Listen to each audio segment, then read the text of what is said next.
Hello fellow Vault Hunters, Genesis here, bringing you a guide for Borderlands 3, which contains a method to loot all of the vaults infinitely, provided you're at the right stage of the main quest. A disclaimer, obviously there are going to be a little bit of spoilers here, and I would also like to mention that this may not be the best method for farming legendaries themselves, just gear you can gather to sell, or if your Vault Hunter is really hurting for equipment, because it seems as though bosses drop legendaries a lot more frequently than chests. Anyway, on to the loot!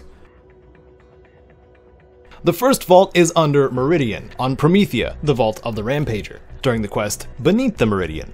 After you defeat the Rampager, the vault will open, of course, and you will be free to loot its contents. Picking up the artifact here will allow you to smash the iridium crystals, if you haven't gotten to this point already with your character, and 4 iridium chests will be available to loot, 2 red and 2 white, but which are covered in crystals that you have to smash. To continuously loot this vault, just make sure you do not speak to Ava after the cutscene plays when you leave the vault, and you will be able to exit the game and pop back in and loot the vault once more. A mild downside to the Vault of the Rampager though is that you need to smash the crystals each and every time, but if you're looking for iridium too, that's a way to get some. On to the next. Vault number 2 is the Vault of the Grave Ward, found on Eden 6 outside of Jacob's Manor, during the quest Cold as the Grave. Defeat the Grave Ward and the objective will just read Loot Vault. This time, make sure you're not looting the artifact that's on the pedestal, because that will trigger the next part of the quest, preventing you from looting it again without defeating the Grave Ward. So run in, loot the 4 white chests, leave the artifact where it is, exit your game, come back, and you'll get 4 more to loot. Repeat till you're bored, or have all the things you need. Third vault we can loot is the Vault of the Architects. This one opens up after your fight with Troy on Pandora, during the quest The Great Vault. Just like vault number 2, don't loot the artifact on the pedestal unless you want the quest to progress, and instead you can simply focus on the 4 white chests in here.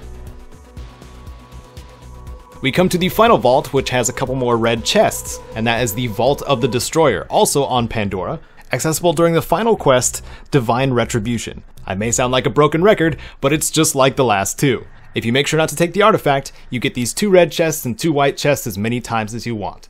The question now is, what should you keep and what should you leave behind? Well, on the upside, when you load back into the game, there's usually vending machines right next to you, so you can sell all the stuff that way. This is a great way to save up for storage deck upgrades at Marcus's shop if you still need them. Keep in mind that sniper rifles and launchers sell for quite a bit.